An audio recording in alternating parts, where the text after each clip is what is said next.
Hey, crypto media friends, welcome to another Overtime show here on a Wednesday evening. We're going to talk about some things that are minting currently. I do this show live because how else can you bring this stuff about like stuff that's minting right now that you can jump on with me? If you get the bell notification, if you'd like, subscribe, hit the bell notification, and join in and mint with me if you so choose. We kind of review some of the projects, but it's a weird time right now, right? Just for NFTs in general, we know volume is down. All these other things, I think everything's looking really tough to mint. And I was actually talking today, what's up, Bao Society? Had a really great IRL with them. Part of the utility of Bao Society is that you get to go and have these IRL experiences with food and beverage and go to a restaurant. So if you're a foodie, like I am, and you like NFTs, it's like this great marriage. And so and they had it at Bored and Hungry, the Bored Ape burger joint, which I must say, and props to the owners, it was really fantastic. It was like a really legit good burger. They made a nice combination just for the Bao Society and the hangout there, and so. These are just some of the utilities that, as artists, creators, entrepreneurs that we want to try and incorporate into NFTs. Because NFTs, funny enough, I was just, having another conversation with somebody from a government agency who was just like, we're talking about trying to find utility. And if there is any actual utility in NFTs, it was very, very SEC. It felt very SEC, this talk. And I really started to not want to talk to this person because there was like three of them and they were like just kind of, asking these really random questions.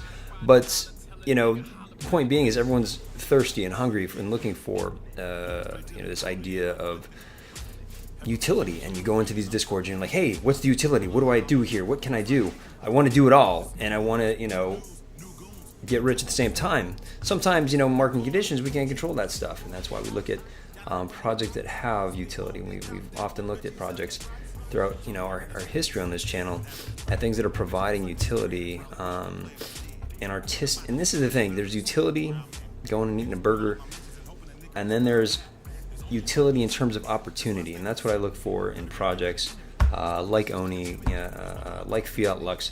There's just an ability to take the assets that you're given and create with them and leverage the marketing with them. And I think that's the real opportunity of Web3 that's often overlooked from the IP side. It's something that I've been preaching here for a long time. So subscribe, hit the bell notification, and let's run into a couple of mints that are happening right now. Minting is currently open, and it's just tough. Even the lazy lions right now are having a tough time minting out their cubs. And so there's a lot of issues here, and look, I'm not close with Lazy Lions. They're like, an old school, project, mad respect to them. But it's just like, anytime I see these new collections, I'm like, oh, hey, the founders ran out of money. Like, secondary sales not looking so good. They're going to release another, PFP project. I think that's sort of the secret sauce that, from the builder standpoint, that Bored Apes, when they did mutants, when they did BAKCs, these were mints, and so these were inflows of additional capital. And I think that this is the tool that is used, and I think now it feels overused. I mean, it being 9-10 months later of those types of second generation PFPs. And this is what I love about things like Oni and sort of the focus, not to shill, but this is why I'm in that project, and I dig the vibe because they're looking to provide value to the parent. PFP. And so, if you're an owner of the parent, it's not like you're diminished, you're going to have to go and mint another one. No, we're going to give you a free mint of a frame, which is, just that gas, and you're not going to have to pay anything else. But it enhances the value of the original PFP. If you own the original PFP, you're going to get all these associated values with it. Not just the opportunity to be gouged more for cash. That's an ugly way of looking at it. Of course, I'm not suggesting that this is that, but you're seeing with this, what was it? This has been minting for at least an hour. I don't know when exactly it started, but it was just kind of like a mumble, like on on Discord, like, oh hey, that's open to mint. And even worse is, Forgotten Runes warriors who are part of the 10KTF community, and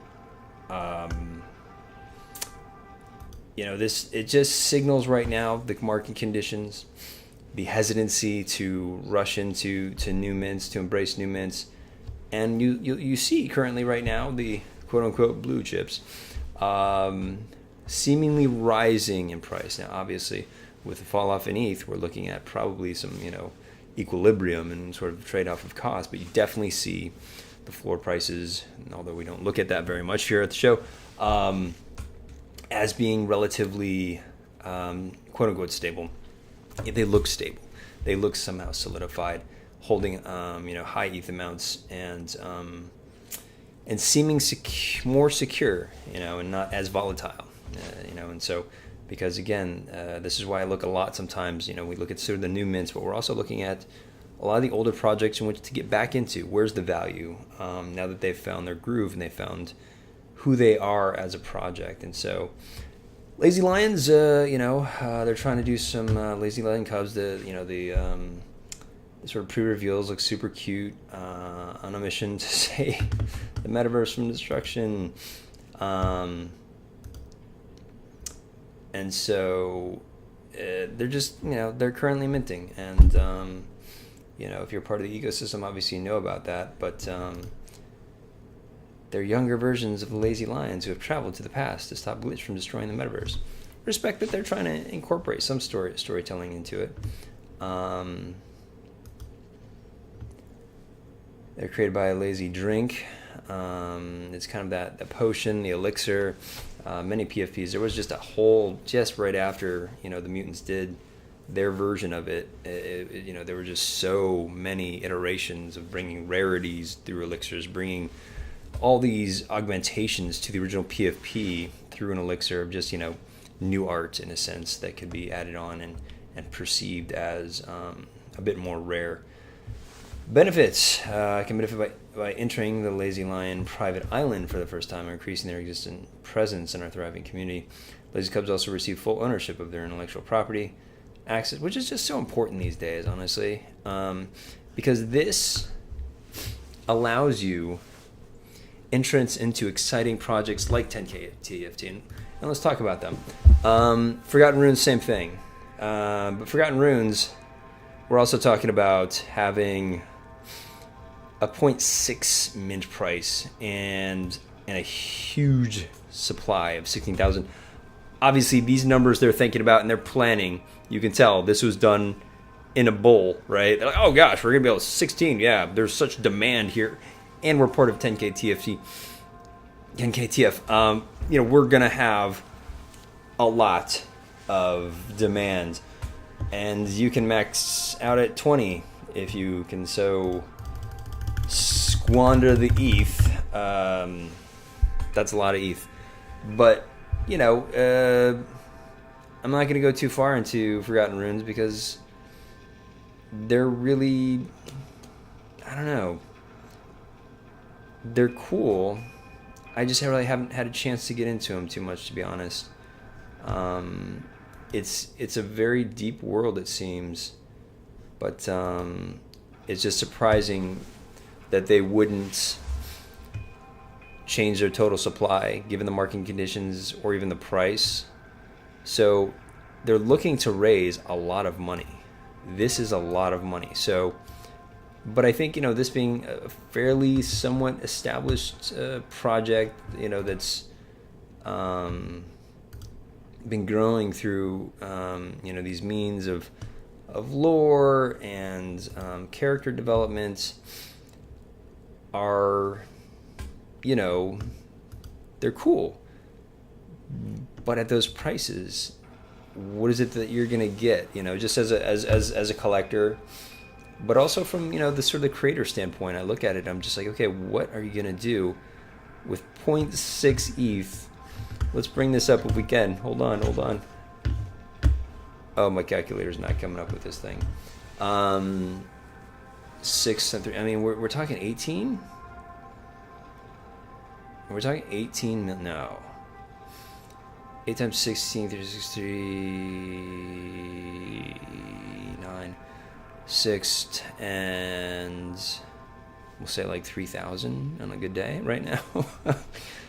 the price of ETH. That's $30 million, yeah? That's a lot of money. And so what they're going to make of it, I'm sure they have a great plan for all of that money. But that's the interesting part about, in a conversation I was having again today, about, having a project that has minted out really gives, it's such a strong foothold in this space to mint out in a legitimate way, because it's doing a lot of things like marketing, like, putting a real stamp and foothold within the marketplace so that you could do, these side PFPs, what have you. But more importantly, it's a signifier that they've done enough marketing that if you as a holder were to participate in this experiment of Web3, that you could potentially build off of that. You could, leverage the marketing that they've already done and build your own thing. And that's why you want your rights. That's why, these ideas of having full ownership of the IP is so important right now. And, I think a lot of projects used to tiptoe around it, but I think once you see the differentiation in the way that they're treated by collectors, it's like the difference of whether you own a car or you rent a car. Honestly, it's like how you're driving it is going to change drastically. How you care for it. If you have full ownership of this thing, you're going to have a very different point of view on the project, on your abilities, with the project. Because if you're just renting it, it becomes a commodity. You want to flip it. You want to make money off of it. It becomes very much like the stock market today. There's some stocks that I love, and I think the companies are really great, and I'm proud to to contribute to them, contribute capital to them. But by and large, you go to any financial show, they're talking about strategies of flipping and strategies of getting in and out of positions, and then you get into sort of this entire ecosystem of derivatives based upon current value and whether it's perceived up or down. And so when you're doing that to NFTs, it's just what happens when you don't give full rights, because you can see with 10KTF what they're able to do as a project. You have not just, and we're going to talk about some of these additional friends that have just been added, but we're talking about an ecosystem that's created based upon all these other great PFPs, which currently are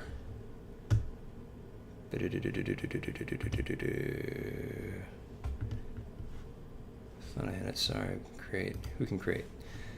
What are blanks? And if you're not currently in 10KTF, I would advise you to look at this website. I'll put it in the description below, but essentially it kind of breaks down,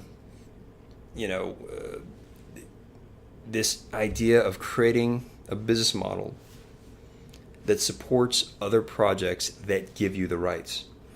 And so Oni's, Bored Ape, Cool Cats, Gutter Cat Gang, Pudgy Penguins, Forgotten Runes, Wolfgang, World of Women, they give you the rights commercially. Personally, you can put it on a t-shirt, do whatever the hell you want, create a novel based off of, Jenkins, the valet. And so by being able to do that, you can also participate in other projects like 10KTF, who have added a couple, and let's talk about those real quick. They added some big partners, massive partners. World of Women Galaxy, Meebits, Nouns. It's so interesting, like, it's baller to have nouns, but to be honest, how many are there? Like, at this point, are there like 200 nouns ish? Check out my video on nouns way back in the day. It's a juggernaut, and I think what's interesting about nouns is now they've gotten such a massive treasury. They're just commissioning cool art, cool documentaries that the DAO thinks that they know that they can create. Big, huge burbs are in the house now. The Moonbirds are now official partners with TenKTF, and I think in Punks as well. It was almost kind of like expected. I think they gave out a lot of really great clues about the potential of needing new friends, about the potential of these brands coming aboard. And we do this show live so that I can tell you that tomorrow they're going to be opening up their shop. And the shop, Wagmi Sun's shop, is essentially the only time that you can mint. And so again, it's another minting window that's open. That's why we're talking about mints today. And so like, subscribe, hit the bell notification. Help get me to 500. Come on, guys. You've seen way worse videos from jerk-offs who have way more followers. And I'll tell you why, too. Oh, my gosh. I started discovering why. If you kind of look at the history of these people making these things, they didn't even start in Web3. I originated in Web3. I started this specifically for Web3. I'm not transitioning and then killing my videos and then running around saying I got 10,000 followers. And then people are like, oh, wow, you got 10,000 followers. You must know what you're talking about. I was talking about, like, pictures of my hot girlfriend in previous videos. But, like, I'm here originating Web3, and I appreciate you guys, and I appreciate all your comments you guys leave each week, and the messages that you send me. Your reaches out to me on the Twitter, and I appreciate that as well. And so, shout out to everybody who's in Cannes right now, and apologies for all those who may have epileptic sensitivities, but it's just here showing. Let's see it off camera. Whoa. This also gives a hint that the actual physicals might be near, and so there was a minting, there was a Genesis minting, and then there was there's been Gucci mints. Gucci was like 7 hours, and I think the Genesis is something around there as well. So something essentially, how this usually goes is something will happen. And I think, again, TenKTF does a brilliant job story-wise by examining this. And I think I'm expecting something to go wrong, with the shop. So it'll be an attack of the toads, or they've hinted at some other things that might be happening. So essentially, they've limited their mint cycle because it's hard. It's really tough, So I'm just going to stop the synapses from firing from that video, which was a bit much, but it was nice to hint at. They're actually going to come with physicals potentially soon. But the limited windows in which they operate service both the ability, to hype to a specific point, much like a mint, that lasts for a couple seconds. But you take advantage of, making this a couple hours, allowing people not to get too caught up in a gas war, and hopefully, getting just a lot of mints done so that your team isn't overwhelmed, but just small enough so that your team isn't overwhelmed by them, because it's a lot of work. There's going to be a lot of, technical things that go wrong, and a lot of, support tickets that are generated, and so it's a tough thing to do on a consistent basis. And so by limiting it, I think they're doing well to kind of control it internally for themselves, but also they play it into the story, which I think is brilliant. And so if something will go wrong, and we might have to go on another mission with Wagmi-san. So like, subscribe, hit the bell notification. I do this live because this stuff is all happening tomorrow. And if you're getting this video in 3 weeks, I'm sorry. You missed out on the minting. You're not going to be able to craft your Sweet Burb hoodie or the kicks, which, by the way, there is this little alpha that they like to leak little alpha things. But you look at the high top, the value of the high tops, just in terms relative to this chart has, no direct correlation to anything as of yet. But if you look at relative value, socks, backpack, cat ear, day pack, all these things. But then you look at the value of the high tops. I see in the marketplace some value in the high tops. Plus, imagine those kicks coming out. Let's check it out because we do this live, so why the hell not? But looking at the kicks, I want them.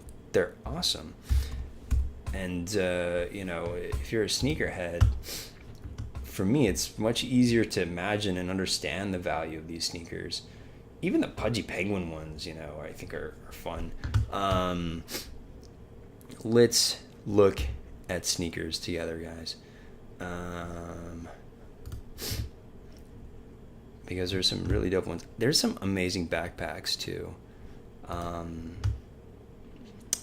of at a higher price point, but like especially some of the ape backpacks are really stellar. But I mean, look at these. Even the Bored Ape Kennels are like cool.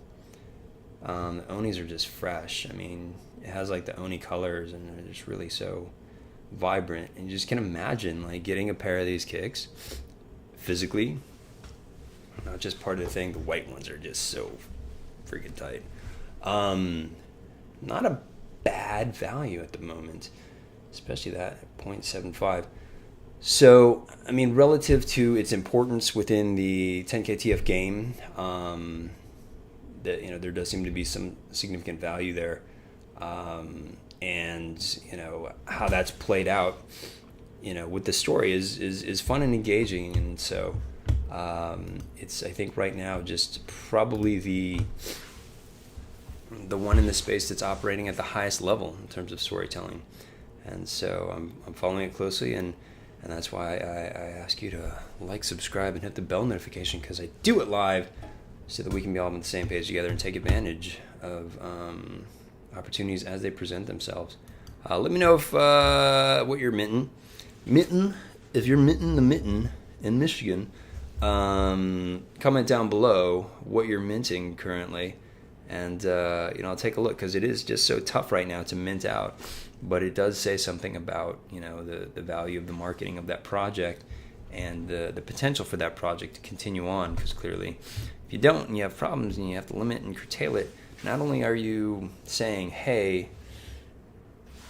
A, we're not in the greatest market, but also B, we just didn't have the push to mint out, but also you're looking at a shortened projection of your revenues. So instead of the 30 million that you projected you were going to get, you might only get half that. What does that turn into in terms of the goals for the project? Lots of food for thought. I'll see you on the next one, guys.